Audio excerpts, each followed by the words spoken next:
शुभेंदु अधिकारी की जो सीट है नंदीग्राम, वहां पर मुसलमानों की तादाद 25% है, यानी कि 25% पॉपुलेशन में मुसलमान हैं, लेकिन जो नाम गायब किए गए हैं उनमें से मुसलमानों की तादाद 95% है। हमारे माता और पिता दोनों भारतीय नागरिक हैं, वो लिस्ट में भी हैं, हमारे पास पासपोर्ट भी है, लेकिन उसके बावजूद आपने हमको इस भारतीय वोटर अधिकार से हमारे वंचित कर दिया है। जो डिलीट हुए हैं वो अपने सारे पेपर लेकर कह रहे हैं कि हमारे पास पासपोर्ट है, जो आप एक पेपर मांगते थे, हमारे पास में बचत खाते के पेपर हैं, हमारे पास में प्रॉपर्टी के पेपर हैं, हमारे फादर के पेपर हैं, हमारे मदर के पेपर हैं। तो किस बेसिस पर आपने नाम डिलीट किया? ये जो मैं आपको डेटा दे रहा हूं उसमें असल मसला यही है कि अगर पॉपुलेशन मुसलमानों की किसी इलाके में 50% है तो वो 90% गायब है, कहीं 25% है तो 95% गायब है, कहीं 60% है तो 99% गायब है।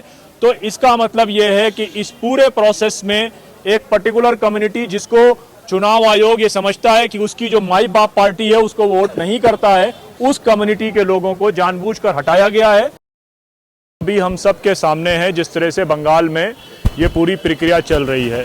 आपको पता होगा कि बंगाल में भाजपा के सबसे बड़े नेता शुभेंदु अधिकारी हैं। शुभेंदु अधिकारी की जो सीट है नंदीग्राम, वहां पर मुसलमानों की तादाद 25% है, यानी कि 25% पॉपुलेशन में मुसलमान हैं, लेकिन जो नाम गायब किए गए हैं उनमें से मुसलमानों की तादाद 95% है। तो क्या आपको ये लॉजिकल डिस्क्रिपेंसी जो कही जा रही है, ये लॉजिकल लग रही है कि मुस्लिम पॉपुलेशन 25% हो और डिलीशन जो है वो 95% हो? आपको हमने यहाँ पर सैकड़ों की तादाद में वीडियोस दिखाए हैं, जिनके कुछ के वीडियोस मैंने शूट किए हैं, कुछ मेरे दोस्तों ने शूट किए हैं, जिनमें महिलाएं ये बात कह रही हैं कि आप ये कहते हैं कि अगर आपकी डेट ऑफ बर्थ 2004 के बाद की है तो आपके माता पिता दोनों भारतीय नागरिक होने चाहिए। हमारे माता और पिता दोनों भारतीय नागरिक हैं, वो लिस्ट में भी हैं, हमारे पास पासपोर्ट भी है, लेकिन उसके बावजूद आपने हमको इस भारतीय वोटर अधिकार से हमारे वंचित कर दिया है। फिर BLO से भी हमने इंटरव्यू किए हैं, जिसमें BLO ये कह रहे हैं कि हम जो इस पूरी प्रक्रिया को करा रहे हैं, हमारा ही नाम गायब कर दिया गया है। फिर जब लोगों ने ये बात कही कि हमारे नाम पहली लिस्ट में नहीं आए, तो जल्दबाजी में एक ट्रिब्यूनल बनाया गया, ज्यूरिडिक्शन के लिए नाम डाले गए। अब उसमें मैं आपको सिर्फ एक कॉन्स्टिट्यूएंसी की लिस्ट आपके सामने दिखाता हूं, आप अपना कैमरा इस पे दिखा सकते हैं। इसमें कम से कम 10 पोलिंग स्टेशन वो हैं जहां पर 500 लोग उस ट्रिब्यूनल के पास गए, 500 के 500 को डिलीट कर दिया गया, यानी कि 0 पास आउट। 98%, 99% डिलीशन है। और वो सारे लोग जो डिलीट हुए हैं वो अपने सारे पेपर लेकर कह रहे हैं कि हमारे पास पासपोर्ट है, जो आप एक पेपर मानते थे, हमारे पास में बचत खाते के पेपर हैं, हमारे पास में प्रॉपर्टी के पेपर हैं, हमारे फादर के पेपर हैं, हमारे मदर के पेपर हैं। तो किस बेसिस पर आपने नाम डिलीट किया? और फिर आप ये कह रहे हैं कि आप अगर इस चुनाव में वोट नहीं डालेंगे तो आप जो है अगले चुनाव में वोट डाल दीजिएगा। तो इसका मतलब अगर 20 लाख वोटर को हटाने के बाद जो पूरे पेपर लेके बंगाल की सड़कों में घूम रहे हैं, आप एक नई सरकार बनाते हैं, तो उस सरकार की और उस चुनाव की क्या वैधता है? क्या ये सरकार वैध रहेगी या क्या चुनाव प्रक्रिया वैध रहेगी? तो ये SIR से शुरू हुआ सवाल पूरे चुनाव प्रक्रिया पे सवाल उठाता है। और जिस तरह से पहले चुनाव आयोग ने अपनी प्रेस कॉन्फ्रेंस में कई बार ये बात कही थी कि लोगों के अगर नाम गायब हो गए हैं तो लोग सामने क्यों नहीं आ रहे। बंगाल में दसियों जगह लोग सड़कों के किनारे बैठे हैं। पार्क सर्कस में एक प्रोटेस्ट 24 घंटे का लगातार चल रहा है।